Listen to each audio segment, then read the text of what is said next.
Good morning, friend. Welcome back to my kitchen. My name is Becky if you're new. Today, it is not even 8 a.m. this morning, and we are in the kitchen and we are prepping for a dinner party that we are having tomorrow night. All of Josh's high school friends are coming over, and we're celebrating one of his best friends just graduated with his master's, and his other friend, his birthday is on Sunday, and so we're just gonna have just kind of a fun dinner with Josh's friends. And here is the menu we are gonna be cooking up. I'm gonna prep all of these items today, and then tomorrow I will actually finish the cooking process and or assembling them. So the day before the party, I'm going to prep the maple braised chicken, the caramelized onion mac and cheese with a crunchy topping, Brussels sprout Caesar salad with toasted breadcrumbs, no-knead crusty bread, and a fruit tart. And then I wanna get out all the table decor. I'm not gonna set it up until tomorrow. And I was gonna harvest all of the table flowers that I need from the garden today, but it is raining. It was not supposed to rain today. So I'm not sure if I'm gonna be able to do that today, or maybe I'll have to do it tomorrow. Yesterday, my parents came over and we did a huge harvest. I should have done it then, but it wasn't supposed to rain today, so I didn't know I should have done it then. So the first thing I wanna do is actually prepare the chicken. Normally when we do these big dinner parties, I start with the dessert because it needs to bake in the oven, but we're not actually gonna bake the dessert until tomorrow. So we're gonna start with the chicken, the main dish today. Over the summer, we had a family friend raise 15 chickens for us, and I had the opportunity to go help and butcher those chickens. And 12 of the 13 chickens I actually broke down into pieces, and I froze them in individual pieces, not in whole chickens. I don't have enough pieces, I don't think, for this dinner party for that, so I did thaw one of the 2 whole birds that I have. Hopefully it's thawed. I pulled it out of the freezer 2 days ago and it's been in the refrigerator. And I figured what I would do is go ahead and break this down into its parts, and then we will braise it. And I'll put the chicken back in the freezer and I'll make broth with it later. And I will show you how to break apart a chicken if you've never done this before. Well, my plan to start with the chicken is not gonna work. The top part of it is pretty thawed, but this bottom part is still a little bit frozen. So I'm gonna let this thaw just a little bit more, and we will come back to this. And what we're gonna start with is the caramelized onions mac and cheese, which is gonna be okay to start with the caramelized onion mac and cheese because caramelized onions take forever to make. And so we can get these onions caramelizing, and then we can work on other projects. And probably within half an hour or so, we should be able to cut into that chicken. I saw this idea of making caramelized onion mac and cheese on Instagram, and I knew that it would be a perfect cozy side to go with tonight's dinner. And I'm gonna grab out a lot of onions. These are kind of small and medium-sized onions, so I need a total of 4 very, very large onions. So this probably ends up being about that quantity. And these are homegrown onions, so they tend to be a little bit dirtier. So what I like to do is actually cut the tops off, get the skins off, and then I will rinse these onions before I slice into them.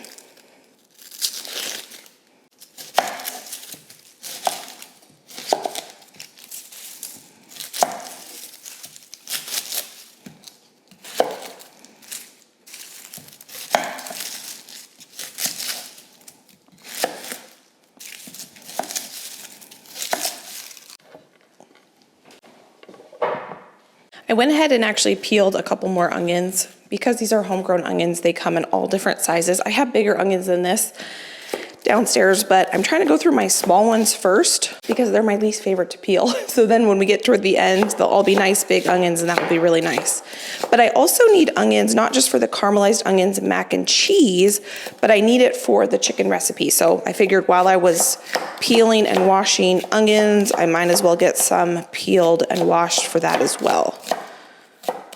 So I'm just gonna cut these from pole to pole in nice thin slices. So this was where the greens were growing out the top. This is where the root was at the bottom.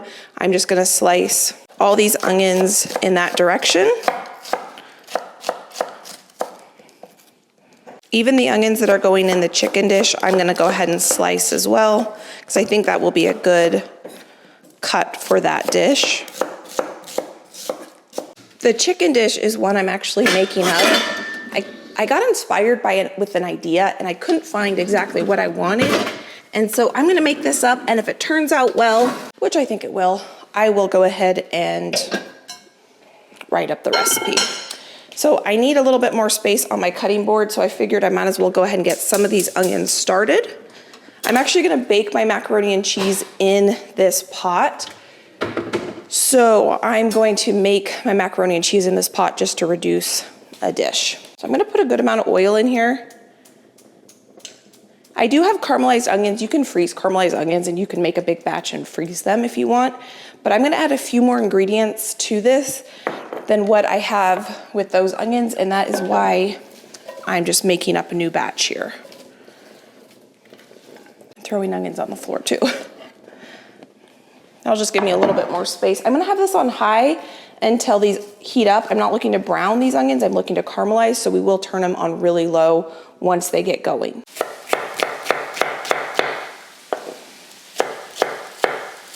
Since we're getting going on the mac and cheese, I'm gonna go ahead and get a pot of water on to boil our mac and cheese. Because these onions are gonna take so long to caramelize, I'm probably gonna end up making the sauce in that pot too, but we'll just have to see. I'm gonna get some salt in these onions to help draw out the moisture and hopefully help them caramelize a little bit faster. It's fine that these are gonna take a long time because we're not just gonna sit here and watch these caramelize. We're gonna get other things done while these are cooking. So I'm gonna turn the oven or the stove down a little bit because I can see they're starting to brown on the edges, and I'm not looking to brown these onions, I'm looking to caramelize them. See the browning on here? They will turn brown, but it's different than searing them. And so we're just gonna let these sit here. Probably gonna take a good 45 minutes, so while these are cooking, we'll get other things done. So now that we have these onions already prepped for our chicken, I'm gonna go ahead and get these into a bowl. And what we're gonna prep now is a bunch of garlic, because we need garlic for all of our recipes today. And I don't have any pre-chopped garlic in my freezer, so that means I get to go ahead and chop it right now. So I'm gonna go ahead and do that. I think I'm gonna end up getting like 3 heads chopped, so we can just get one and done and have some prepped in the fridge for later. Maybe I'll do 4 heads. The nice thing about the garlic that came out of my garden this year is the cloves are huge, so they're relatively easy to peel and chop.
Since I have this garlic already on my cutting board, I figured the next thing to do would be to get going on the Brussels sprout Caesar salad. I need some capers here, and we'll just make the Caesar dressing right now.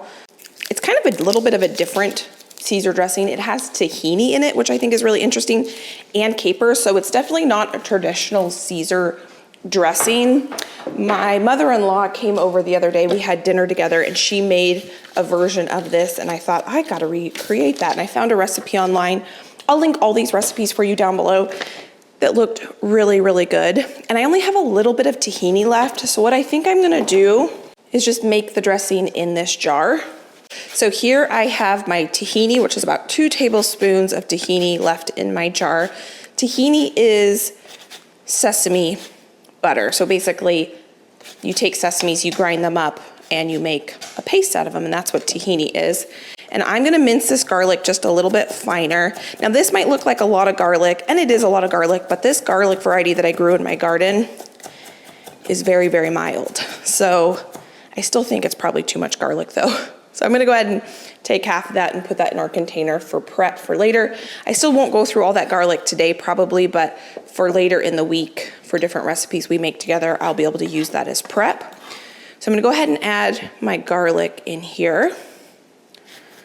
So when I do dinner parties, if you've seen them before, I like to try to make the day of the party as stress-free as possible so that I can really clean my house and kitchen and I can enjoy my guests before the party. So that's why, even though we're having the party tomorrow, I'm doing the majority of the work today. So I just added black pepper and some basil salt. I'm gonna add some olive oil. I'm not gonna dress the salad today, but I will make all the components. We're gonna make some homemade croutons in a minute here. Should actually probably go ahead and let's preheat my oven to 400.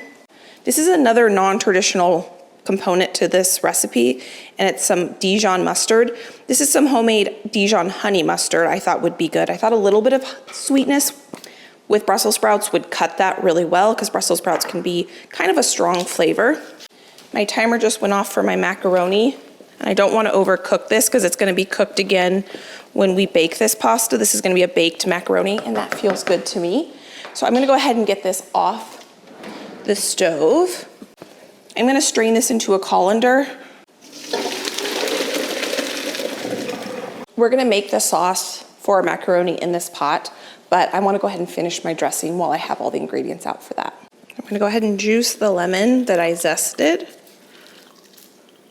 And I'm not really following the recipe exactly. I'm just using it kind of as a guide. I will taste this when it's all done and adjust as needed. There's gonna be no Parmesan in the dressing, but there's gonna be still a lot of Parmesan in the salad. These are what capers look like if you've never cooked with them. I absolutely love them. They're brined, so they're kind of salty. And we need a tablespoon of them minced. So I'm just kind of straining them out just a little bit. I've never added capers to a salad dressing before, and I think that's a brilliant idea. I think what I'm gonna do is just kind of smash them first a little bit. Oh man, they smell good. If you don't like capers, go ahead and leave them out, but I happen to like them. If they have a little texture to them, that's totally fine. We're gonna call that good. Now that tahini was kind of hard at the bottom here, so I'm gonna actually take my spoon. I'm gonna stir this a little bit to get that tahini off the bottom of the jar, and then I'm gonna put the lid on and shake it. Okay, let's give this a try. It's nice and thick, which I like, and that will hold up well to a Brussels sprout salad. I was thinking it was gonna need some more lemon juice. It doesn't. I do think I am gonna add just a touch of honey, probably like just half a teaspoon, because Brussels sprouts are a little bit strong. So let's see. That's probably about a teaspoon I'm gonna add. I'm gonna go ahead and mix that in with that spoon. And now I'm gonna grab another spoon and let's give this a try. Oh yeah, that is so good. I've never combined capers and tahini, and that is fantastic. It feels good to have the salad dressing done because that's the first thing we've started and finished today. So now let's go ahead and get going on the sauce for the macaroni. We still have quite a few other things we need to do for the salad, but at least the dressing is done and I'm super happy with it. So I just added 1 stick of butter to my Dutch oven, and we're gonna make our sauce right in here. Our onions are coming along really nicely. The cheeses that I'm gonna use for the macaroni, I think it's gonna go really, really well with our caramelized onions, is we're gonna use a sharp cheddar, and I'm gonna grate some Gruyere. I think Gruyere and caramelized onions together is like the perfect combination. It's just so delicious. So we're gonna add this, and Gruyere adds a nice meltiness, and I need to go ahead and grate this. I don't think I have quite enough cheese or cheddar cheese grated, so I'm gonna go ahead and grate some of that. I should be able to get this done by the time that butter melts. When I make macaroni and cheese from homemade, I really like to grate my own cheese just because I think it melts better. and you get to choose what type of cheese you want to use. I don't think I've ever seen grated Gruyere cheese before. Oh, it smells good already. It's probably one of my favorite cheeses. Well, let me see, let me open this up. I think between the Gruyere and the cheddar, I think I have enough. This is probably about, I don't know. I want about 5 cups of cheese. My butter is melted, so I'm gonna add the perfect amount of flour in there. I'm gonna have to fill that up. So there's a little bit of butter that's not melted, but I wanna go ahead and get my flour in there because it's starting to toast the butter and I don't want it to toast too much. So that little bit of butter will melt with the flour and that'll be just fine. So to this recipe, I'm gonna add milk.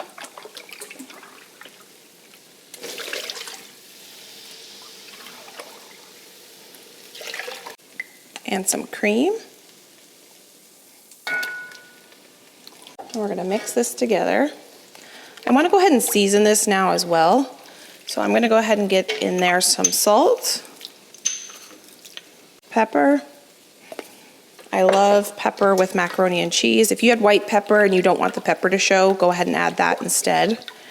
Now, one thing this recipe, I'm just getting a little bit of brown sugar, calls to do with your caramelized onions is to actually add some brown sugar, 2 teaspoons, so that is a heaping 1 teaspoon, and 1 tablespoon of balsamic, which I have never added to caramelized onions before, but I think the balsamic and the sugar with the cheese is gonna be incredible. I'm gonna get that mixed in, and that's gonna darken up these onions nicely.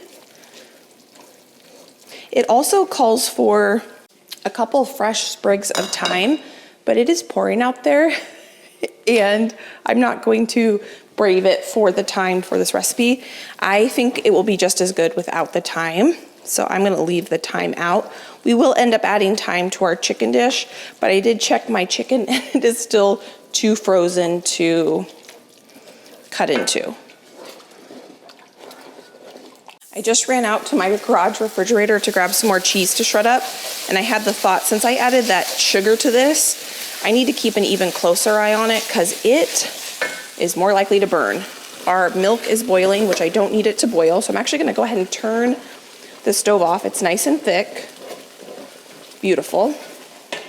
So I'm gonna grate just a little bit more cheddar cheese, I think probably half this block, and that should be more than enough. And I'm gonna reserve some of the cheese to put on the top, along with our caramelized onions. That's probably good. So let's get all this cheese into our sauce. So I do have it off the heat. It's just the residual heat that's having this continue to bubble up. Make sure all the flour is mixed in evenly. Now we're gonna get all this in there.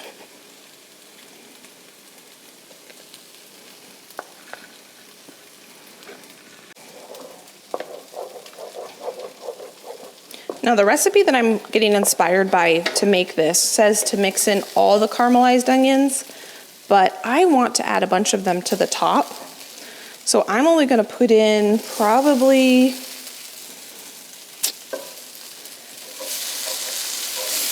maybe about half of them, and we'll put the other half on the top.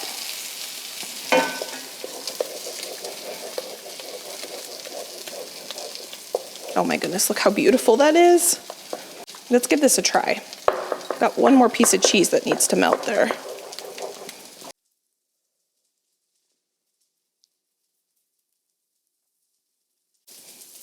I'm gonna turn these onions off. We're gonna get our noodles mixed in. You could serve this just like this if you wanted, but we're gonna bake this tomorrow.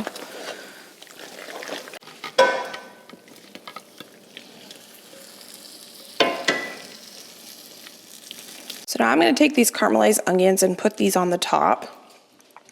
I want to get yummy bites of caramelized onions, so that's why I didn't wanna mix it all into it. So I have a recipe that I'm getting inspired by, but I realize as I'm going that I'm not really following the recipe exactly.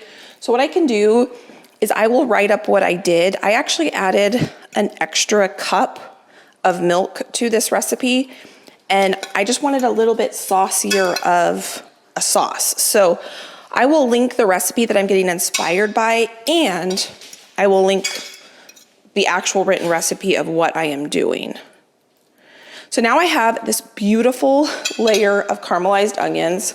I'm gonna take a big handful of my cheese. This is both Gruyere and my cheddar. I don't want those caramelized onions to burn. I worry that if I had those on the top, because I was going back and forth, should I put the onions on the top or this cheese? I thought that it would be better to have the onions first and then the cheese to add a little layer of protection in the cooking process. So now we officially have this recipe completely done. I'm gonna go ahead and get this lid on it. It's still very warm. I don't wanna put this in the refrigerator while it's this warm. I'm gonna let it cool a little bit and then we will pop it in the fridge and we will bake it tomorrow and we'll see how it turns out. I decided I'm not gonna put a crunchy topping on it. We're just gonna have it be a nice, soft, bubbly, cheesy topping with the sweetness of those caramelized onions. I just tasted the caramelized onions. Let me tell you, next time you make caramelized onions, add a tablespoon of vinegar, balsamic vinegar, and a couple teaspoons of brown sugar.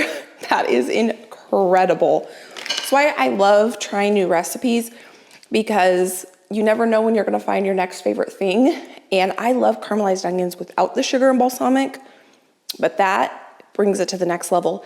That sweetness that's gonna be on top of this with the really richness of the cheese, that's gonna be a winner. That, I think right there, could grace any holiday table and your family would appreciate it if you brought that, or potluck or whatever it might be. So this recipe is done. So let's go ahead and make our croutons for our Brussels sprout salad.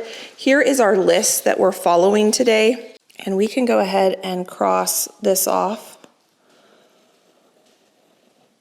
We're partway done with this one. So let's get the croutons made up next. For the croutons, I am going to use some sourdough that I got at the store.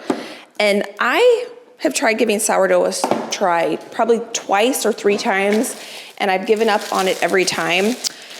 And for some reason this past couple days, I've been thinking maybe I'm gonna give sourdough a try again. So if I do that, let me know if that's something you wanna follow along the journey. For some reason I feel like I think I could do the sourdough thing. Not that I have a good track record of it, but this is just some sliced sourdough I got at Costco for making tomato sandwiches and things of that nature. We've been eating a lot of sandwiches and I happen to have some here. And so we're just gonna cut this into cubes. You can make croutons any size you want. If you've never made homemade croutons, I highly recommend it. They are phenomenal.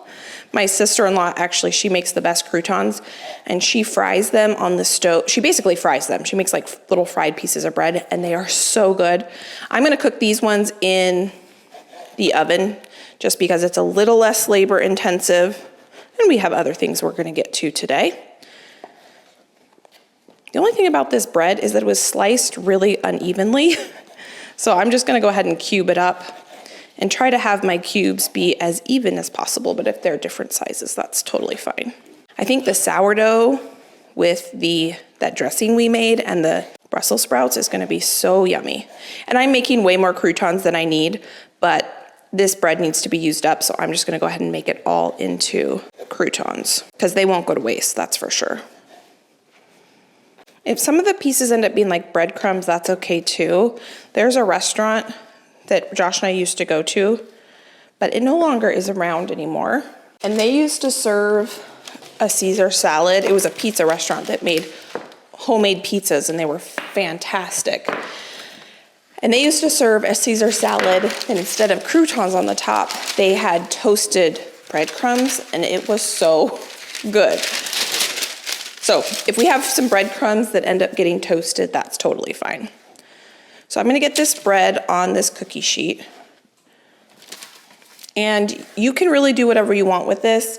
I want these really delicious because this is kind of a special dinner. So I'm gonna put a lot of oil on it, but you don't have to put as much oil on this as I'm going to. And I'm actually gonna use olive oil because I want that flavor in this dressing. And I realize I should have used this oil in my dressing. I want that flavor on these croutons, but I should have used that oil in the dressing, but oh well. And I'm gonna season these because I want them to taste good. They're part of the salad. So I just peppered them. Now I'm gonna put some basil salt on them.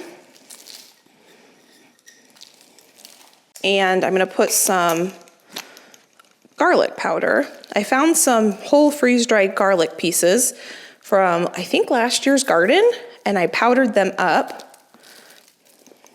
So I need to do more of that, because how awesome is that? Now we're gonna toss all of this in this oil and seasoning mixture, and I wanna get these breadcrumbs nice and evenly coated as best I can. I'm gonna kind of massage the breadcrumbs so the oil can kind of get throughout the crouton, and we can work that seasoning into the bread as well. This right here is probably my favorite oil of all time. It is the one that is 100% from California, the medium rich and vibrant extra virgin olive oil. I have other olive oils that I use on a more regular basis. This one I kind of save for special occasions, but the flavor of this one is so good. That's why I kind of wish I had used it in that salad dressing. It even kind of has a little bit of a green tint to it. It smells good. It wasn't till I was an adult that I had really good olive oil, and I realized how delicious really good olive oil can be. Now, I do like the one, there is one that looks like this that doesn't say 100% California. I like the 100% California one. I can link it down for you if you want to check it out below. But I'm going to get this in my preheated oven, and I'm going to keep a close eye on this because we're going to need to stir this a couple times. And while this is cooking, I'm going to check on my chicken and see if it's thawed enough that I can cut it into it. It still has just a touch of frost on it, but I think it's thawed enough. We can go ahead and cut into it. But before I do that, I'm gonna go ahead and make a quick rub that we're gonna put on the chicken before we cook it. I should measure these out so that I can tell you how much I have of these. Normally I just do it by ear, but because I'm gonna write this recipe up, let me measure this out. So here I have 2 teaspoons of black pepper. I'm gonna do a tablespoon of my basil salt. I'm gonna do 2 teaspoons of paprika and a tablespoon of garlic powder. Oh, I did wanna mention, I rarely ever heat this. I typically only enjoy this olive oil raw. Today I'm making the exception because I want those croutons to taste like that oil. So I am heating it up today. So here, we now have our rub that we're gonna put on our chicken. Before we start cutting up our chicken, I just put in these 2 frying pans 6 pieces of bacon. This is actually pre-cooked bacon.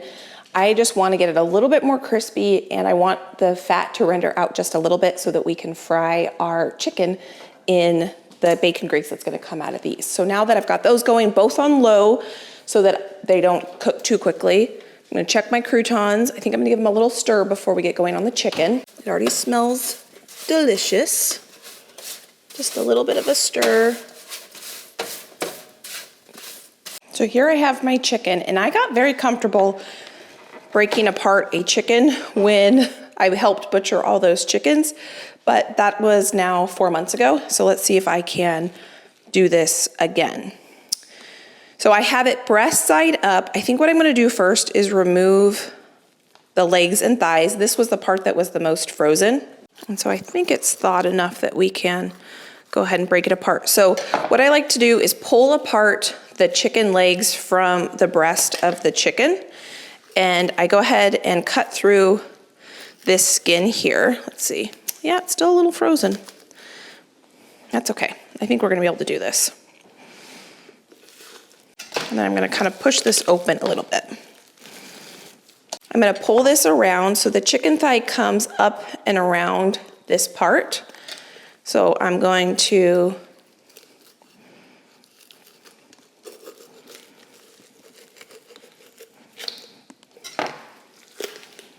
snap that joint and come through and around, and there we go. We have our drumstick and our chicken thigh.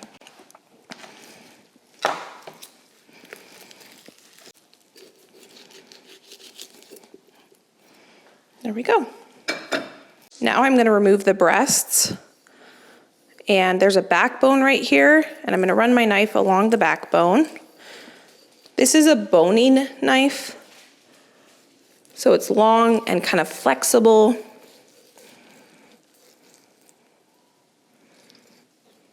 And I wanna keep the skin on this breast because that's just deliciousness.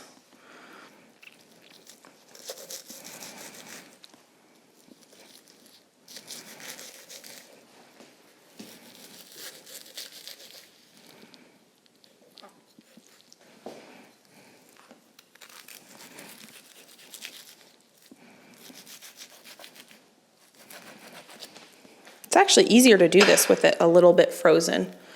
So there's that. I'm gonna clean the skin up just a little bit. And I'm gonna do the same thing to the other side. Now, if you don't wanna do this part, go ahead and buy yourself chicken thighs, chicken breasts, whatever you want to make this dish with. I am doing this because I didn't quite have enough pieces. I didn't think already prepped with the chicken breast with the skin on. I have one package that is in my refrigerator that was thawed with the chicken breast with the skin on. That was the cool thing about getting these chickens from a friend and actually getting to help butcher is I got to put them in my freezer how I wanted to use them, but I've already gone through quite a few of them. So I figured I would just go ahead and break down this one bird that I had in there that was whole. Now there are 8 people total eating this dinner, and I'm gonna have 2 chicken breast, 2 thighs, and 2 drumsticks, which is not a ton of meat for 8 people. I'm gonna cut the breast in half, so you'll see how I'm gonna do that. So the way I'm gonna make this meal stretch a little bit is by having sides. So having a delicious macaroni and cheese, we're gonna make a homemade bread. Who doesn't love homemade bread? And that can kind of stretch your protein a little bit. I probably am thinking maybe I should have thought a little bit more meat, but these are huge chicken breasts. This was a huge chicken. So we're gonna have 2, 4, 6, 8, 10, 12 pieces. So that's probably plenty. This back portion, the wings and the back, I'm gonna throw this whole thing in the freezer. I'm not gonna cook up these wings with this dinner, and I will turn this into broth at a later date. I can smell these croutons, and they are definitely starting to brown up a little bit. They're not done yet, but I don't want these to burn. We have a couple more steps on our chicken. Ooh, dropping a few pieces. That's okay. Okay, that doesn't have very much longer. Before we start cooking these chicken pieces, I'll take those out of the oven. I do want to cut these chicken breasts in half because they're so large, and that's going to give us 2 extra pieces. Or 4 extra pieces. These are the chicken breasts that I already had thawed. Goes over here. And then I do want to cut the drumstick from the thigh. And there's this little piece of fat that runs through there. And right around there is where the joint is. So if you follow that piece of fat, a lot of times you can just go right through the joint, and there you have 2 separate pieces. And I'm gonna leave the bones in these 2 just because that's gonna add a lot of flavor. So if people want white meat, they can have chicken breast, or if they want dark meat, they can have chicken thighs. Let's see if I can do that again. Okay, I think these are done. So I'm gonna take these out of the oven, set these over here. Let's set them over here. And I think we're done with the oven for today. So I'm gonna go ahead and get the oven off. Our bacon is looking pretty good. I'm gonna turn it up just a little bit now. I already have it cooked. I just wanna get it a little bit crispier. While that continues to cook, I'm gonna go ahead and season up my chicken.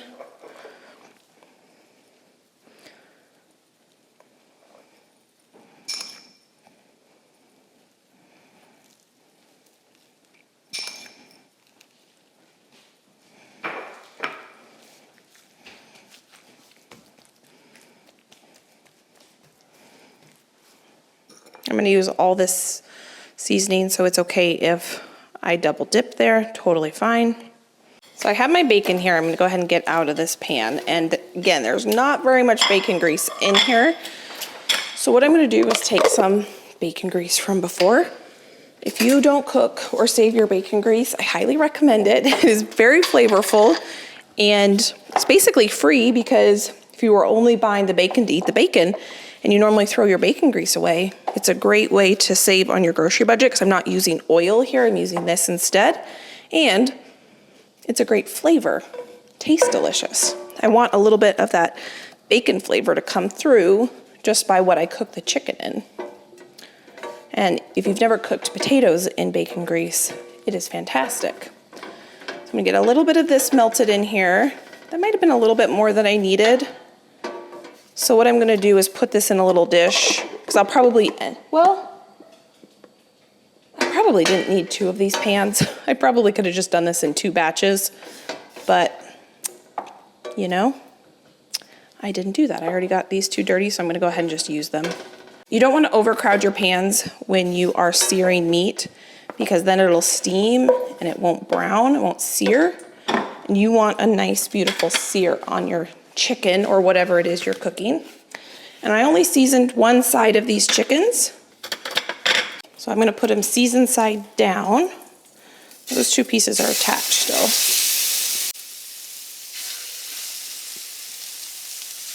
Oh, maybe.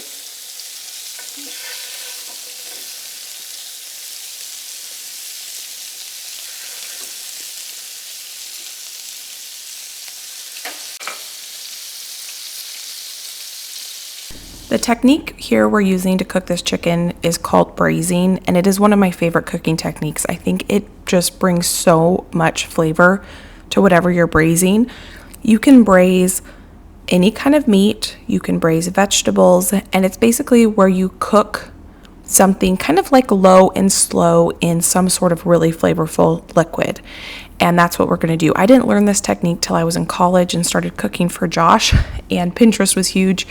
And I found a couple braised chicken dishes and I fell in love with this technique. So what we're gonna do is I browned up my meat, I deglazed the bottom of my pan with some white wine, I added butter for flavor, because these chickens are pretty lean because they were raised on a friend's farm, and so they were raised outside, so they're pretty lean, so butter for flavor. Now I'm gonna add some more white wine to the onions, and while that's cooking down, I'm gonna take our bacon and chop this up. So we are making a maple bacon braised chicken, and the nice thing about braising, especially for when you're cooking for a group of people, is you can make this the day before and you can do any kind of cut of meat you want. Really, braising does really, really well with really tough cuts of meat, but I have this beautiful chicken and I wanted to use this. So once our onions cook down and the wine reduced, I'm gonna add a couple good tablespoons of garlic to this. I'm gonna cook that garlic. I'm gonna add some more white wine, chicken broth, let that simmer, and then we're gonna add some other flavor components. And if you don't cook with wine, just substitute broth. There's nothing wrong with substituting broth. I didn't start cooking with wine till I was in college when I was learning this technique, and I love the flavor that wine brings to dishes. I was going back and forth what I was gonna cook these chickens in because my 9x13 baking dishes are at my sister-in-law's house because I dropped off some pasta dishes to them this week. And that's what I would put it in because I think I could fit all of the chicken in one. And then I was thinking I could cook this in my Dutch oven, but I need my Dutch oven tomorrow when I bake the bread. So I'm gonna try one of these round baking dishes to see if I can fit maybe all of them in there. We'll see. I don't mind if they are nestled up next to each other because they're just gonna braise in the oven tomorrow. Oh, you know what? I think I can do this. Maybe. So 2, 4, that'd be 6. Maybe I do 6 in each. Yeah, maybe I'll do 6 in each. I'm gonna try to do both chicken breast and chicken thighs in each one of these containers, so they're kind of the same. Or maybe I should have done one red or dark meat and one light meat, but I'm gonna do mix and match. So these chicken pieces are absolutely still not cooked all the way, but they will cook tomorrow all the way. And you never wanna leave behind this flavor. This is just pure goodness here. I'm gonna sprinkle over our bacon bits. A couple pieces may have been taken out of here and already enjoyed by people in my family, but that's okay. I think we'll still get enough bacon flavor even with just this. So I want to give this a taste real quick. Oh yeah.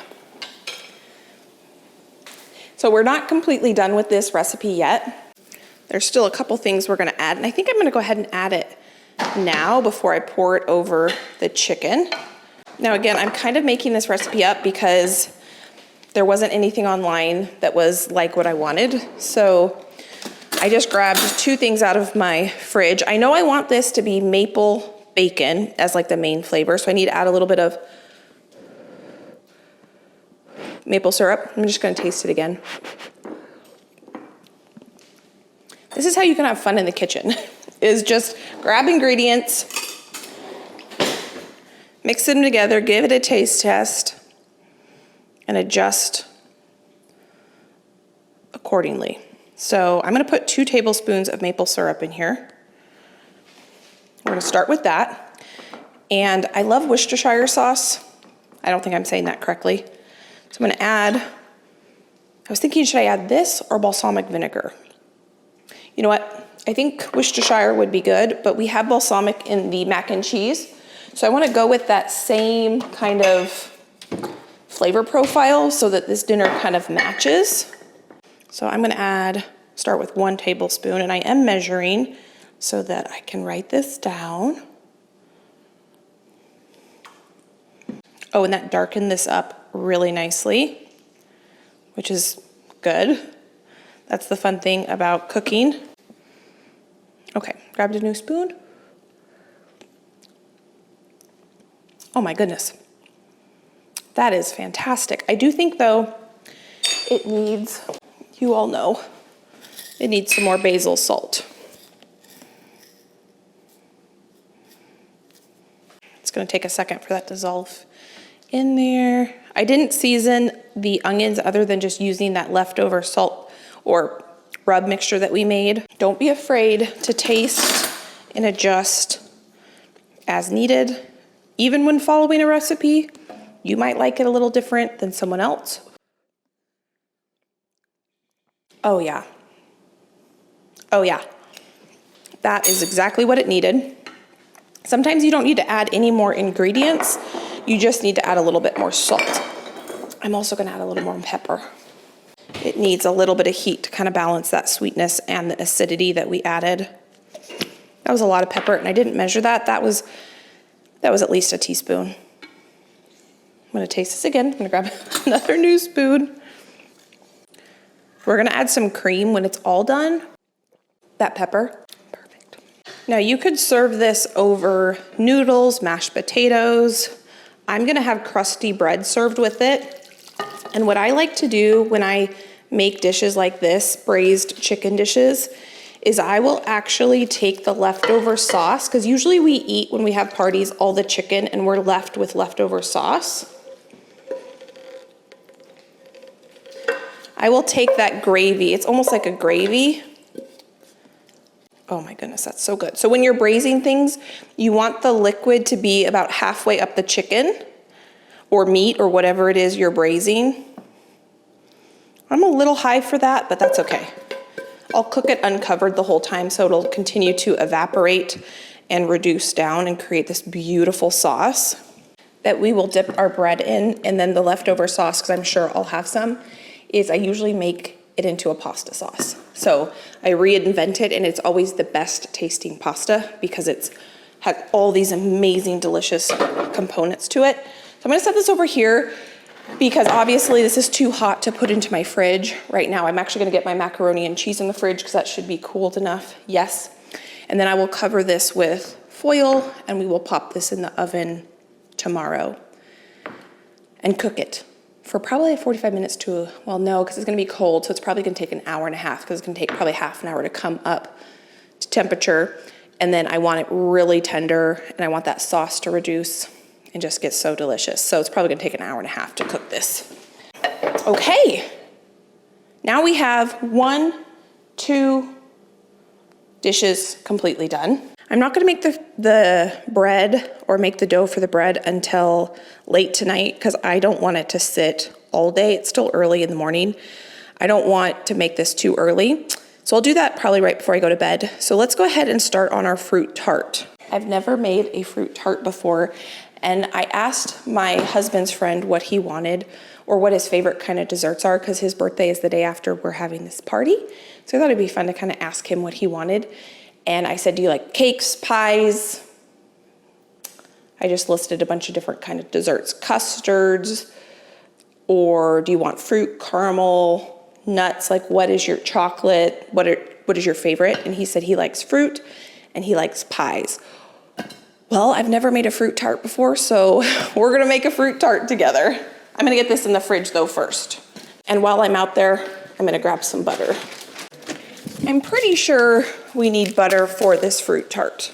Before I get started on this recipe I have never made before, I am going to, not just a recipe I've never made before, but cooking technique I've never made before. I'm gonna go ahead and clean up a little bit so that I can focus on what exactly I am doing. I don't think it should be too complicated, but there are definitely some more tedious steps.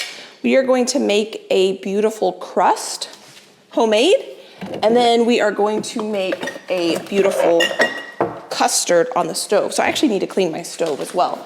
So what I'm gonna do is just get all these dirty dishes washed up, not washed, I'm gonna get them in the dishwasher. I love when I empty jars because it means all my work of putting these things into the jars was worth it. Nothing's worse. No, that's not true. There's a lot of things worse, but I don't like when I put the effort into putting stuff on my pantry shelf for it to just end up sitting. And I think I'm gonna go ahead and finish. Hey, excuse me. No, thank you. My dogs like to get into my dishwasher. I think I'm gonna go ahead and take a minute too and finish my coffee because I have yet to finish my second cup of coffee today. And look at all this extra garlic we have prepped. So obviously we're not gonna go through all this garlic with the rest of these recipes we're gonna be making today, but now for this next coming week, I don't have to chop garlic anytime soon. Smell good? Smells good in here. Josh just got here with my Brussels sprouts because I actually did not have enough Brussels sprouts to make the salad. Thank you, Josh. Coffee has been had and the dishes are done. Kitchen is tidied, so now we're gonna start on dessert. So I am going to cook out of Claire's book, The Dessert Person. I will link this cookbook down below. And I was looking for fruit, pie, tarts, galettes. I was looking at all different things and I wanted to make a tart. I watched her video online, but to get the full written recipe, I think you have to have the book because I couldn't figure out the full written recipe and I happen to have her book. So we are going to make a fruit tart, and she doesn't have in her book a fruit tart, but she has the components to make a fruit tart. So the first thing we need to make is the crust, and in the video she calls for 1 sweet tart dough. So that is on page 338, and this book is absolutely beautiful. It's actually the first time I'm using it. I've had it for 2 or 3 years and we are using it for the first time. And then we need to make the pastry cream. So look how beautiful this looks. It's gonna be so good because I'm gonna use my farm fresh eggs in it, so hopefully we can get a nice color like this. And the written recipe for this is on page 331. And then I do have this marked. At some point, this is my dream dessert I wanna make. I wanna make a croquembouche. I'm not sure if I'm saying that correctly, but I have that listed here because at some point one day we will make that together. But today we're gonna start by making our sweet tart dough. And to be honest, I have not read this recipe fully. Do we need a food processor? Yeah, we need a food processor. And we need to toast our almond flour. So what I think I'm gonna do is grab out all of my ingredients that I need for the sweet tart dough and for the pastry cream. And I'm gonna set all of that out. Well, we need to toast our almond flour, which I've never done before. I make almond paste from scratch all the time because it is way more affordable and way more delicious than buying it. And the idea of toasting the flour first just sounds brilliant. So maybe next time I make almond paste, I'm gonna do that. So we need almond paste, all-purpose flour, powdered sugar, salt, butter, an egg yolk, and vanilla extract. This looks pretty easy. I'm gonna toast this almond flour on a piece of parchment paper so that it's gonna be easy to transfer it into our food processor. Open this up. This is a brand new bag. I have lots of plans for this almond flour for the holidays. There's so many recipes I want to make. Now I do store my almond flour in the freezer because I can't go through. This is a 2-pound bag. This will take me a long time to go through. So just to keep it fresh, because almond flour is just almonds, and so it can go bad on you pretty quickly, I do keep it in the freezer. So I've got my 1/3 cup here. To make Claire proud, I probably should be weighing these ingredients, so I will weigh the rest of the ingredients. Almond flour doesn't tend to compact as much as like an all-purpose flour. So I'm just making this a nice thin layer. I'm gonna pop this in the oven, and that's gonna burn really, really, really, really easily if I don't keep a close eye on that. I'm gonna sit here and read this recipe through one time so I understand what I need to do. I think I said I hadn't read it through, but I actually have read it through because I remember here it says you need to freeze the pie crust before you bake it for 15 to 20 minutes or until completely frozen. And so that's the step where we will put it in the freezer, and I'll actually bake this and assemble this dessert tomorrow because I don't think I want to put the pastry cream in the crust today because I think it would get soggy. So we're going to make the components today and then bake it tomorrow. So, okay. Now we've got our food processor out. I do need my scale here. I'm just gonna go ahead and measure all my ingredients right into my scale. And the cool thing is she gives the cups and spoons if that's what you're comfortable with. She also gives it in ounces and grams. I like measuring in grams when I weigh things because it's just easier than dealing with like 0.6 ounces. I just like that we are gonna put in 130 grams of all-purpose flour. I'll link her video where she makes this recipe as well. So if you want to see her make it, she doesn't actually make the sweet tart dough. She might make it in another video, but in the video I watched where she makes it, she already had it made. So that's why I have to read this recipe so many times. 1/4 cup of powdered sugar.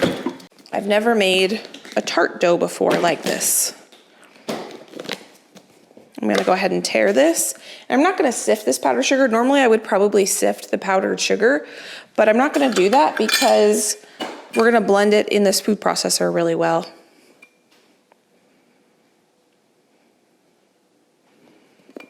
We got 1 extra gram, but I think that'll be okay. Still good.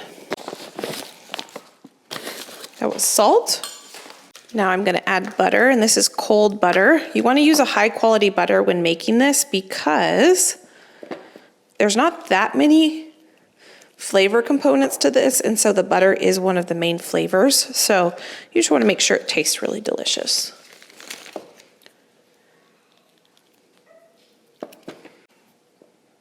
Perfect. I need my almond flour to be completely toasted and cooled before we can make our crust. So I'm just gonna grab out the ingredients we need now for our pastry cream. I know making new desserts is probably not everyone's favorite thing to do when they are planning to have people over for dinner, but I really like doing it because it's kind of a fun excuse to try something new. And I figured the worst thing that's gonna happen is it's not gonna turn out and I can go to the store and buy a dessert, or it won't look pretty, but it'll still taste delicious, or it could be our next favorite thing. I was gonna make pumpkin creme brulee and chocolate shortbread cookies because I thought that sounded really good together. But because Josh's friend requested something fruity and pie-like, and that was one, how many eggshells do I have over here? This is 4 eggs. I need 5 egg yolks because I changed the menu. I'm having actually a Friendsgiving next month. And so I'm just gonna go ahead and make that pumpkin creme brulee and those chocolate cookies next month. Oh, shoot. I was talking and, okay. So one of my egg yolks broke. Okay, we can fix this. So I don't want the egg whites. So I'm just gonna scoop out the egg yolks that are whole here.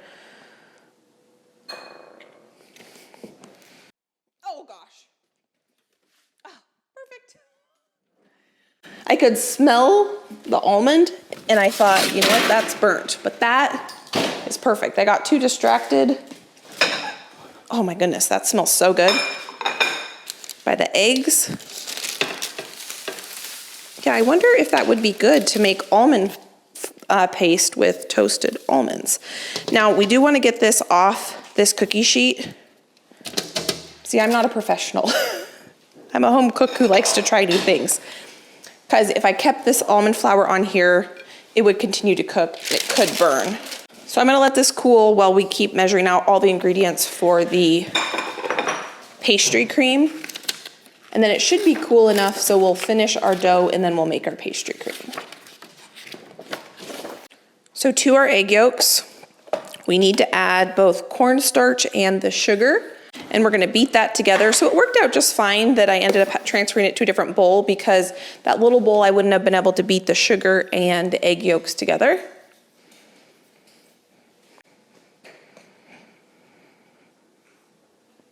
Perfect, okay. So that's our cornstarch, egg, and sugar mixture. Now we need butter. And we need this butter cut into cubes, so this works out just fine that I'm gonna weigh it and cut it into cubes, or whatever shape they end up coming off this butter. Perfect. Actually, that's 1 more gram than we need. There we go. Now we need 2 cups of whole milk in a heavy bottom saucepan.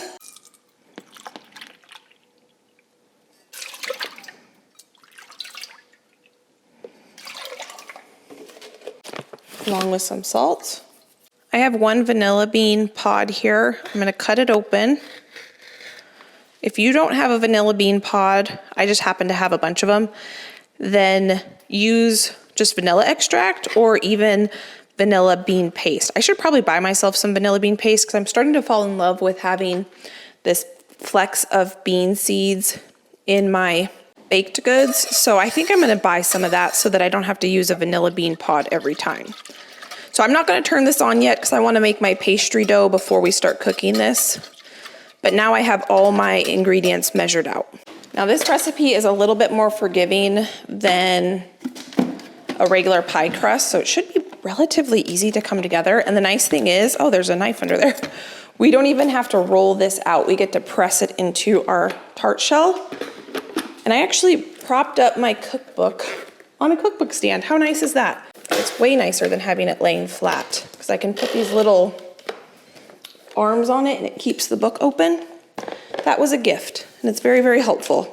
So I'm gonna go ahead and pulse my butter. Oh, I almost forgot. One of the most important ingredients, that's the almond flour. I just stuck it in the fridge so that it would cool a little bit quicker. We're gonna get this in here once it's plugged in. So I left my eggs out because I need an egg yolk. 1 large egg yolk, 16 grams. I have no idea how many grams this egg yolk is. We're just gonna go with this 1 egg yolk. To that, we're gonna add some vanilla extract. Gonna put the rest of that in there. I do have more of that. I can refill with that. And then I think in the written recipes, it doesn't say in the list of ingredients, but somewhere in the written recipe, it says that we need to add 4 teaspoons of water. We were supposed to add that in a small bowl and beat the egg yolk and the water together. I didn't do that, but I think it'll be okay. This is a ½ teaspoon. I'm gonna add 8 of these. 2, 3, 4, 5, 6, 7, 8. This is ice water.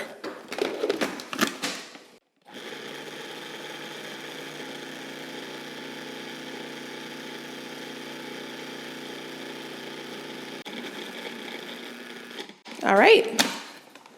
The recipe said it would form a ball, which it did. It smells good.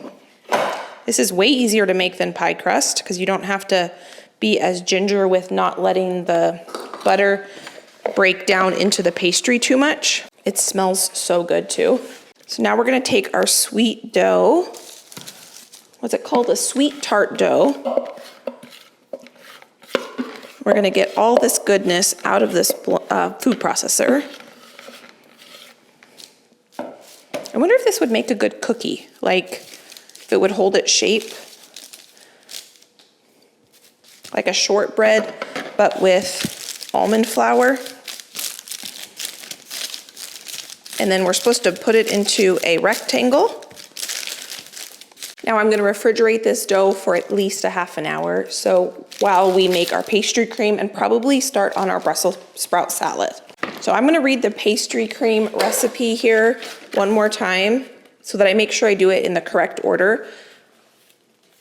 I think I just created enough dishes to turn my dishwasher on.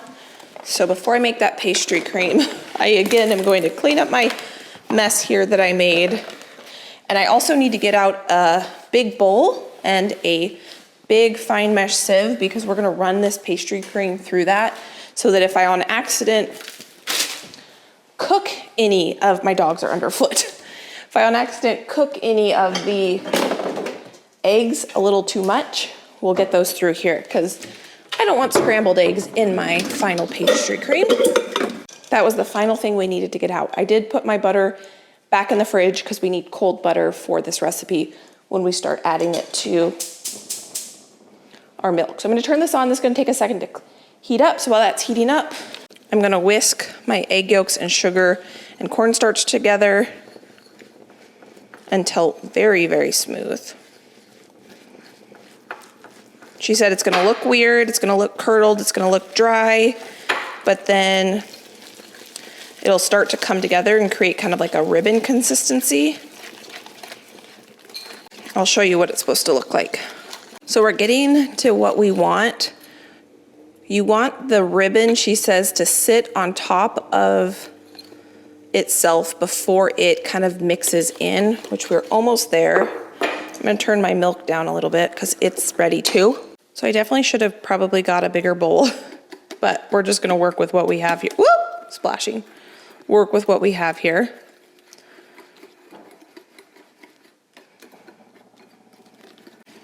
There we go.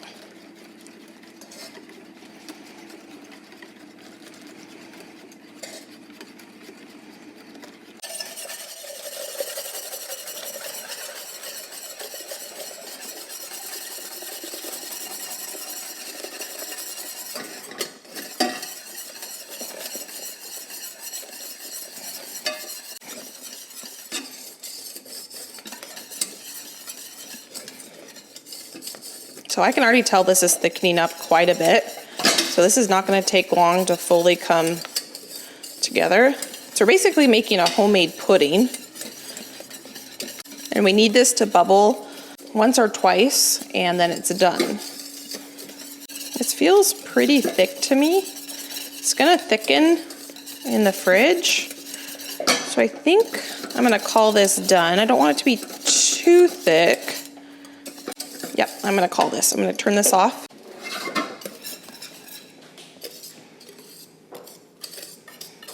It smells so good. I want to take a spoon to this and give this a try. So the longer you cook it, the thicker it will get. And I was looking at her recipe, and if you look at the second page over here, she gives 3 variations. So you can kind of make up some of your own desserts if you want, or you could just make up a pudding if you want, because right here she has chocolate pastry cream, black sesame pastry cream, and a coconut pastry cream. So you could make the same crust that I just made, and instead of making this into a berry tart, which I don't even know if I told you that we're making this into a berry tart, we could have made it into a chocolate pudding tart or a coconut cream tart, and I could have topped the top with whipped cream instead of fruit. And then I could have toasted up some coconut. So it's kind of a cool cookbook. I can't believe I'm just now getting around to using it. I think I'm gonna use it a lot more. And this is looking so beautiful. And it smells so good. Josh just walked in. Can you smell it? No? Is that like pudding? Yeah, it's vanilla pudding. Oh, nice. Well, it's pastry cream. Vanilla pastry cream. And elevated pudding. Yeah. That smells good. Good. Would you be willing to hand me a spoon? Because I want to try it. You want to try it? Sure. It's going to be hot, so just keep that in mind that it's going to be a warm pudding, which most of us probably... We do not have any spoons. Oh, I've used them all. We got shovels. Yeah, that'll work. These are very fun. I have the dishwasher running because I've gone through a lot of spoons. So let me show them why I strained it. You want to taste it? Sure.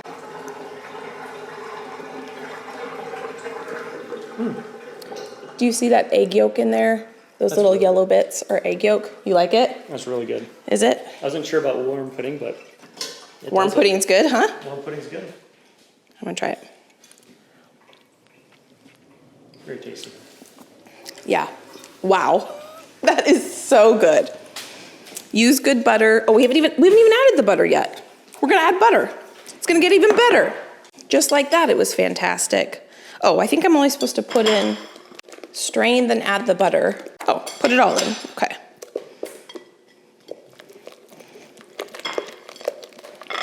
It's thinning out a little bit because obviously the butter is melting and creating kind of a liquid, but when it cools, it will thicken back up.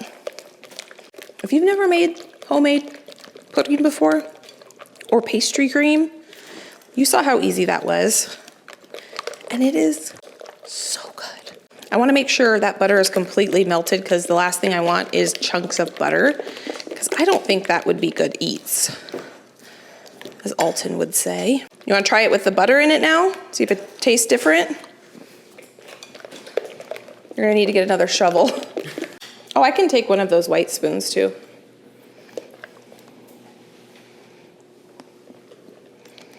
You can hand me one of those white spoons? Thanks. Can you tell the difference? Good. I liked it both ways, but the butter definitely You like the butter? has a good dimension. Oh yeah. Very tasty. Has a better texture too. Oh yeah. I added a whole vanilla bean to this. So what I'm gonna do, instead of putting plastic wrap on the top, I'm actually gonna grab a piece of parchment paper, and this component part of our dessert is done. I'm gonna enjoy that. The level of salt in that is really good too. Very well balanced. I don't want a crust to kind of form on the top of this, so instead of using plastic wrap, I'm just gonna do that same technique but use parchment paper. Push it right on top. And I'm gonna pop this in the fridge once it cools just a little bit. And this component part of our dessert is done. So I just washed my food processor because we're gonna use the food processor for the salad. We're gonna make this easy on ourselves, especially since I already have it out. I almost put it away and then I was like, wait a minute, we can go ahead and get going on our Brussels sprout salad. The only thing is I'm gonna grab the other attachment, the slicing attachment, which I got out and then I put back away, of course. And we only have 2 more components to put together and then this salad is done. We've got Parmesan cheese here because this is a Caesar salad, a take. I'm gonna say it's a take on a Caesar salad. Got my vegetable peeler here, not for the vegetable, but for that Parmesan cheese. A knife, because my knife ended up in the dishwasher. And I'm gonna cut the kind of fibrous bottom part off the Brussels sprout. If there's any outer leaves that need to come off, I'll get those off. I don't grow Brussels sprouts in my garden. I've tried, and they've been a total failure every year. So when I want Brussels sprouts, I know where to get them. My chickens will love the Brussels sprouts leaves. They love Brussels sprouts and kale the best.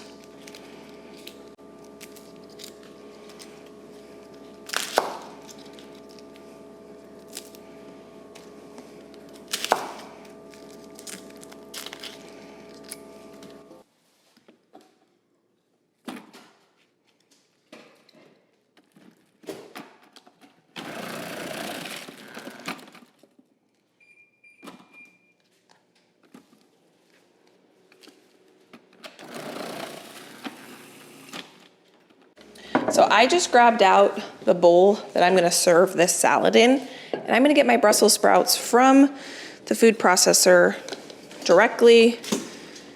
That didn't look like that much Brussels sprouts in here, but woo, in here it looks like a lot, but it'll be delicious. So now I'm gonna go ahead and just start shaving off some of this beautiful cheese. This is the real deal Parmesan cheese. Josh did some of the grocery shopping for me, and I wasn't sure if he knew what to look for, and he did. You wanna make sure it's printed on the rind. I'm gonna go ahead and just shave big curls. You know, this is probably more than we need for this dinner party. So what I think I'm gonna do is I'm gonna put some of these Brussels sprouts in a container, and I will saute those up with some eggs or something for a breakfast, and I'm gonna consider that meal prep. That way, we don't have this go to waste. And then I think what I'm gonna do is shave my Parmesan into this little bowl, big pieces. They'll break up when I mix the salad together.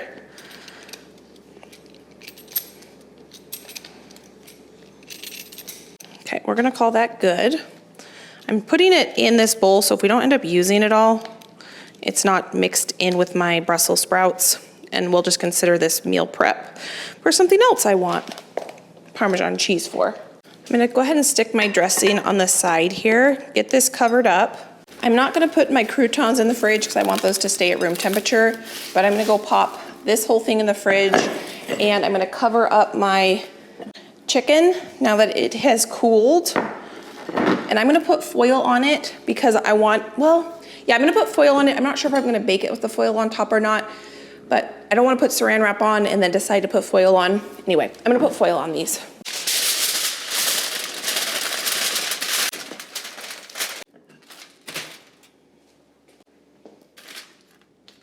So I'm gonna get ready to start making my bread. I'm not gonna mix the dough together until tonight, but I figured I could weigh or measure out all the ingredients now. But I'm refilling my salt container, and I got a question, why does my salt look wet? And it's because it's the kind of salt it is. I've been really enjoying this mineral sea salt. It's the Baja Gold. I bought it because I heard someone else talk about it, and I really like it. I now have, I think, 5 or 6 different salts in my house that I enjoy cooking with. My kind of standard one that I cook with the most is my Redmond's Real Salt. I could link all my salts, my favorite salts down below if you are interested in kind of why I like each salt. But I've been really enjoying this one. I've only been using it for a short time. What I want to do though now is go ahead and get my no-knead bread mixed together minus the water.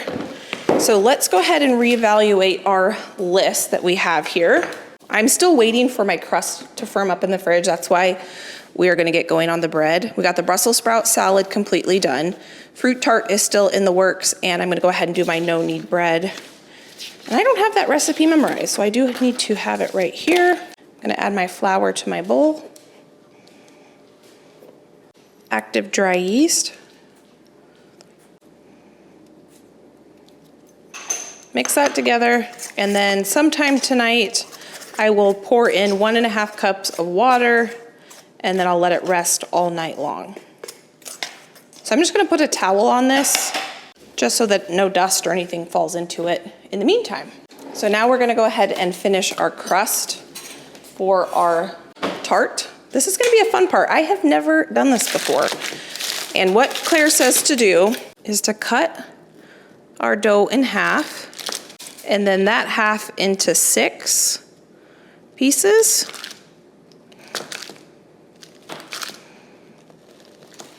One, two, three, four, 5. Well, I didn't do that perfectly, but I think that's gonna be okay. And we're gonna start by putting this up the sides. Just roll this out a little bit. She says you definitely don't want to work with this too warm or it will just kind of get everywhere. I can't wait to try this dough. It smells so good. So now once you have it in there, you're gonna push it up the sides and into those creases. She said to start with the sides instead of doing the bottom first, so that's what I'm doing. This is a tart pan where the bottom does come out. I forgot to show you that before we got started, but I'll show you what that looks like when we take this out of the molds.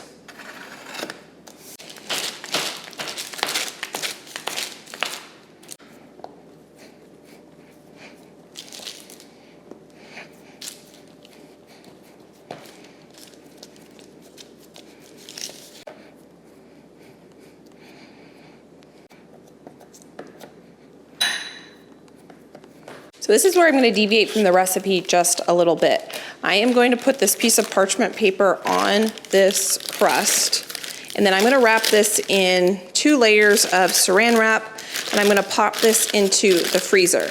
The recipe says, and I'm going to double check it here, it says we need to freeze this crust for 20 to 25 minutes until completely hardened. So I'm going to just get this wrapped up nice and tight. I'm gonna pop this in the freezer, and tomorrow at some point I will bake it, and I think it'll be better if it's baked the day of. I'm gonna keep this little bit of dough because if there's any cracks, we will fill it with that dough, she says. So this was the very last part of the dinner prep we needed to do. I have my dishwasher going. It has stopped raining, but there's a big gray cloud out there. So I think what we're gonna do, because I want those flowers to dry out a little bit more before we harvest, I'm gonna go ahead and get out the table decor stuff because I have some fun plans for that. But this first is gonna go into the freezer. I'm pretty sure it's supposed to rain tomorrow, so we are going to eat inside. And I am going to go through my cupboard that is very unorganized, and I'm gonna pull out the table decor stuff. You all talked me into it. I'm gonna get a piece of furniture to put on that empty wall over there where we are going to be able to store this a lot better. So 2, 4, 6, 8. I didn't buy anything for this dinner. I'm just gonna reuse items I already have, but I'm gonna reinvent them. I'm gonna use them in different variations, so it's not gonna look like any table I have ever set before. My new favorite thing is using beeswax candles, especially for when I serve a dinner, because they smell good. And instead of using like an artificial scent, they just give off a nice, beautiful, sweet scent that is completely natural, and I absolutely love it. And I can usually get about 2 dinner parties worth out of each little tea light. I'm gonna be making my own homemade beeswax candles at some point coming up, probably once the garden is put to bed for the year. And you all gave me some really good tips on what type of wicks you need to use for that. Okay, I do need a tablecloth because we are joining 2 tables together. My dining room table only seats 6. Put these down here because I need to put the tablecloths on first. So Josh got out a folding table that I can put on the end of this table. And I'll just put a tablecloth on it and no one will be the wiser. And I think this is supposed to be painted tomorrow morning, but we'll see. If not, that'll just be up there and that'll be just fine. Okay, I don't know exactly what I'm gonna do, so I'm just gonna sit here, focus, and start setting the table and playing around with the different decor items I have. And I think I'm gonna go iron this and this one. I'm gonna need 2. I'm gonna work smarter, not harder. I just threw those tablecloths in the washing machine with a couple ice cubes. And while those are ironing for me, I'm going to figure out the napkin situation here. So I started ironing those tablecloths and I quickly realized that was going to take me way too long to iron those tablecloths. So again, sometimes I always try to think, how can I work smarter, not harder, and be more efficient? So I threw those tablecloths in the dryer with a few ice cubes and they came out looking perfect. And so I was able to do a couple other things while those tablecloths were de-wrinkling for me. So I went ahead and I got the whole table wiped down and I kind of was thinking through how I was going to set this table and just use what I already have in different combinations to kind of have a different looking table. The people that are coming to this party haven't been to the last few parties, so they wouldn't know if I set the table the exact same way. So really setting the table and making a beautiful table is something I enjoy, and I am having so much fun learning this skill. It's a skill that I definitely want to improve on, and I feel like every time I have people over, it's just a fun excuse to set a beautiful table and try to build that skill a little bit more. So here we have just some neutral colors. I'm thinking for this party, because it is all of Josh's friends, I want kind of like neutral, not tons of color when it comes to the tablecloth, the table runner, and the napkins, but I am going to put some beautiful pops of color with the flowers. And I'm trying a new technique with my napkins. I'm no professional tablescape decor decorator, but I decided, why don't I put the napkins in a big square, put them kind of diagonally on the plate, and then line up the silverware on top of that. So that's what we're going with this time, something a little bit new and different. I thought about Googling some different napkin folding techniques, but I was getting a little bit tired at this point. It had been a long morning, so I just decided to go with the square napkin at a diagonal, and that was about as fancy as I was going to get when it came to that. So now we are out in the garden and I'm doing some harvesting. I'm just going to harvest a ton of flowers. The flowers are still coming in like crazy. The zinnias are not disappointing. I am getting so many beautiful flowers out of this garden, and it's been such a joy. So what I'm doing is I'm just cutting them pretty longer than I think I need them, and I'm cutting just a ton of them. I'm going to get some eucalyptus as well, and then I'm kind of stripping the bottom leaves, and I'm leaving the bottom leaves stripped in the garden bed, so I'm bringing a little less into the house. Sometimes I make my bouquets completely outside, and sometimes I bring them inside and I make them. Today I'm kind of doing a combination of both. So for the ingredients for today's bouquets, I'm going to do zinnias, eucalyptus, and my dahlias. You can probably see the honeybees flying all around me. The honeybees absolutely love the dahlias, and the name of that dahlia variety that I was just cutting is called Bee's Choice, and it's very aptly named. So here, I don't have anything fancy when it comes to my vases. I have mason jars here, and I am just lining up a bunch of mason jars. I don't know how many bouquets I actually need, so I'm just going to go ahead and just make up a few of them, and then we'll start putting them on the table. And if I have extra that don't need to go on the table, I will put them, a couple in my living room, maybe one in the powder room. And the color scheme that I'm going with these flowers is kind of like peaches, pinks, and like neutral greens and things like that. I did not realize how much I love pink and orange and peachy colors. I always was drawn to like deep burgundies and deep, rich, dark, kind of moody flower colors.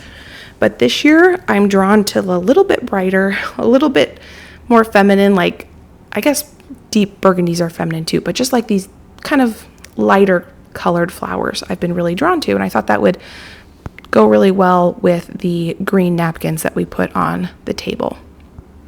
So here's one bouquet I'm just going to put on my entry table. After I got the flowers set, it was afternoon, the table was set, the food was all prepped, and we just had a family day. The reason I wanted to get started so early is I wanted to have kind of a Friday afternoon, just my family to hang out, and that's what we were able to do. And now it is about 8 o'clock at night, and I'm going to go ahead and get the no-knead bread ready to go. I had all of the ingredients ready to go except for the water. So I added the water, mixed it up, and went ahead and let that sit all night. And it is now 7:20 the next morning, and we are going to preheat the oven and the Dutch oven because we're going to shape this loaf, and we are going to get this bread baked up. So I get all of the baking components done early in the morning on the day of the dinner party so that we can just enjoy this Saturday. The dinner is going to be around 6 o'clock is when Josh's friends are going to be coming over. So I thought I would try to get up before my family gets up and get the baking done so that we can just enjoy the Saturday day as a family. So our dough is here, and what I like to do is kind of pre-shape the dough in the bowl. I just do basically stretch and folds. I just fold the dough onto itself and create kind of like a tight ball on the top. I know that this dough is very, very wet, so it can be a little tricky to work with, but it is worth it. So here you can see I did a couple stretch and folds in the bowl, and now I'm going to do a couple kind of they're not technically stretch and folds. I'm just kind of folding the dough on top of itself so that we can get some tension on the top of the dough and we can get a nice round ball.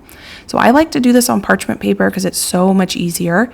And I'm going to put some flour down on the bottom of the parchment paper, some flour on the top, and we're going to let this dough rise for a second rise for about 30 minutes or so while our Dutch oven is preheating and our oven is preheating. I'm going to cover it so it doesn't dry out. And we're going to set that aside and let this kind of do its thing. And I'm going to try to clean up as I go because I want to try to keep the kitchen as clean as possible so that we don't have to do a deep clean on the kitchen the day of the party. The reason I wanted to do most of the cooking the day before is so that the kitchen could be nice and clean the day of the party and I didn't have to do a bunch of cleaning. And I had not made any coffee yet, so I needed to get some coffee made, and then I wanted to get the dishwasher unloaded so that I could load dishes as needed and I wouldn't have to have a sink full of dishes when the dinner party was done. I wanted to be able to run my dishwasher one more time during the day before the dinner party, unload it so that when my guests come, I do not have to think about dishes after. I can just load everything into the dishwasher. So here is our tart crust, and I just had that completely frozen in the freezer. I cleaned up the edges of the pie crust. Her recipe says that you need to bake this from completely frozen, and so I figured it would do no harm to the crust to let it sit in the freezer overnight and then bake it in the morning. I'm sure I could have baked it the day before and just not filled it with the pastry cream and it would have been just fine, but I wanted it to be as fresh as possible. So that's why I just read bake it from frozen, which is giving me the permission to just leave it in the freezer until the morning of. Now she does say you need to put a piece of foil over the top of it so that it doesn't kind of bake up. You don't need to put pastry weights on it, but you do want to get some foil kind of pushed into the corners just to prevent it from puffing up too much. And then we are going to save that little ball of dough, and we are going to save any of the parts of the dough that I cut off because this crust does crack a little bit, and we're going to use that to fill in our cracks. I'm really glad that the recipe states to do that because you'll see I end up getting some pretty severe cracks, and just with the little bit of dough that I had left over, we are able to fill in the cracks and it's not a problem at all. So I wasn't planning on making a drink to go along with today's dinner, but I had some apple cider. We had made some apple cider donuts together, and I thought this would be a really good fall flavored beverage. So I just take some apples and I cut them so that they look like you can see the star from where the core of the apple is. I go ahead and I put some apple cider in my pitcher and I put some cinnamon sticks in there and just let that steep. And then I'm going to serve that with a little bit of bourbon on the side. So if people want to make a little mixed drink, they can, or they can just have spiced apple cider as well, cold, if that's something they want. Now this is going to be a fruit tart. So I've got tons of raspberries and blackberries and strawberries, and I had not washed them yet. So I'm going to take a second to wash them and make sure they're all ready. We're not going to assemble this tart until right before people come over. So I just wanted these prepped and ready to go so that I wasn't having to wash them and prep them and get any stems or anything off them later. Here we're going to check on our tart. I did end up putting this tart on a cookie sheet just because I was worried the butter was going to maybe melt out of it and go onto the bottom of my oven, and it didn't do that too much, but it did it a little bit, and so I'm glad I decided to put it on a cookie sheet. Now after about 15 minutes of baking, we're going to take the foil off and we're going to put this back into the oven and bake it for an additional 15 minutes. I want this tart to be fully cooked. And then we basically have some time. Nobody was up in my house yet, so I take my coffee and I go sit outside and I enjoy the pumpkins and this beautiful fall day. I haven't got any mums yet. I need to get a couple mums to put out with these pumpkins, but I'm just enjoying my pumpkins and the beautiful weather that we're having while it lasts. So now my oven's preheated, my bread dough has risen. I'm going to go ahead and put a little bit more flour on the top just so that when I cut into this bread, you can kind of see the design a little bit better. I am not fancy when it comes to putting designs on bread. I'm just going to do one big slice and then a couple little diagonal slices. I have this in a preheated Dutch oven. This Dutch oven is 450 degrees, so I always keep my pot holder on the top to remind me that this is hot. And then we're going to cover this up and we're going to bake this covered. This is our crust coming out of the oven. You can see there are some big cracks in this crust. So we're going to take our leftover dough and we're going to fill in those cracks. Now this dough does end up baking because this crust is super hot still. And so just from the residual heat, the little bit of raw dough that we're putting in these cracks ends up becoming cooked. And that one crack from where the edge and the bottom of the pastry, that was a big crack, and I am able to fully fill in the crack with just that little bit of crust that we saved. And this crust is so good. If you've never had, I had never had an almond sweet tart dough, it is fantastic.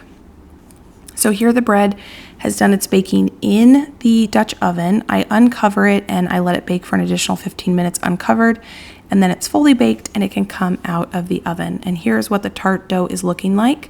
I'm going to put that in my cake stand, set that aside, and closer to when friends come over, I will get that ready.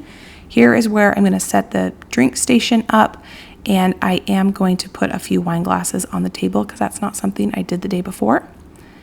It is about an hour and a half before people are supposed to arrive, so I'm going to go ahead and get our chicken in the oven, and I'm going to let that start to cook along with our mac and cheese. So I have my chicken cooking, my mac and cheese cooking, and I was able to get ready for the day. We had a nice relaxing day as a family, just doing lots of fun things, and then we got ready for the dinner party, and all we have to do is kind of put the finishing touches on the dessert and a couple other different elements of the dinner, which I'll show you. So here is our tart shell that I filled with our pastry cream. I did put a dollop of pastry cream on the bottom of this baking pan, or not baking pan, but the cake pan, because I did not want this tart to slide around on this baking dish as I moved it around. And to fill this tart, I'm going to take fresh raspberries that we prepped earlier and load that on the top, and we're going to put some blackberries. I also did get some strawberries, but I just didn't like the look of the strawberries with the blackberries and the raspberries.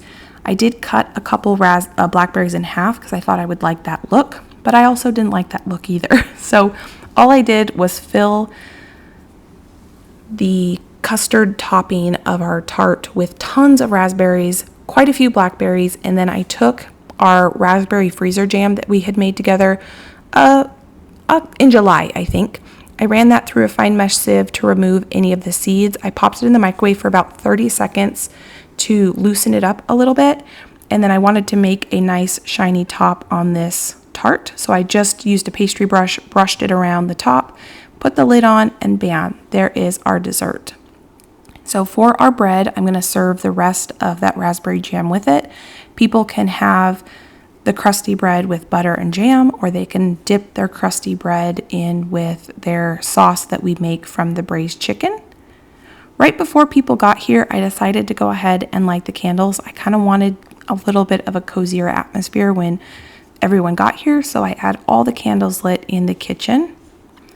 And then one of Josh's friend brought a celebratory bottle of sparkling wine so that we could kind of do a toast to him for graduating with his MBA and for my husband's friend's birthday. So we were able to kind of celebrate two of Josh's friends and just enjoy celebrating, friends and being together.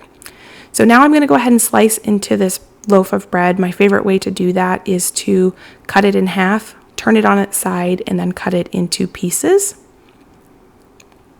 This bread is so easy. If you have never had homemade bread, that recipe is so easy and so delicious. This Caesar salad was the MVP of this dinner. There was no Caesar salad left when we were done, and I probably could have left all those Brussels sprouts in there and it would have all been eaten. So all I do is I mix the dressing in with the Brussels sprouts, and then I put a ton of shaved Parmesan cheese on the top, topped it with tons of crunchy croutons, and it was a favorite. Once the chicken had just about 10 minutes left in its cooking process, I poured a bunch of cream on the top. I let that finish cooking, and when it came up to the proper temperature, Josh took out the chicken for me. And there you can see the Gruyere caramelized onions mac and cheese, which was my personal favorite. That is a go-to now for me. I will absolutely make caramelized onion mac and cheese again. So here is the whole dinner pulled together. We have our bread, we have our veggie, we have our main, and our side. This was one of the best meals I have made in a while. It was cozy, it was rich, it was flavorful, and it was so fun having Josh's friends over. So they got here around 6. We ate dinner at about probably 6:45, 7. We served dessert. I went to bed after I cleaned the kitchen, and Josh's friends hung out for quite some time. And it was just a really, really fun day. It was so fun having Josh's friends over and cooking a delicious meal. Here is what the tart looks like. It was fantastic. My favorite part of this tart was the custard, and I will be making that again. And I would just make that and top that with berries, and it would be delicious enough on its own without having to make a crust if you didn't want to. But the crunchiness of the crust with the creaminess of the filling and the brightness of the berries was a perfect combination. So after dinner, I did take the time to go ahead and do all the dishes. I put all the table decor away. I don't always do that the night of the party, but I was able to get it done on this day. I turned the dishwasher on, and it was just a great way to end this beautiful evening celebrating friends and loved ones. So thank you for being here. Thank you for being you. If you want to watch more videos, I'll pop them right here. You can go enjoy between now and my next upload. I hope you're having a fantastic day, and I can't wait to see you next time. Bye, friend.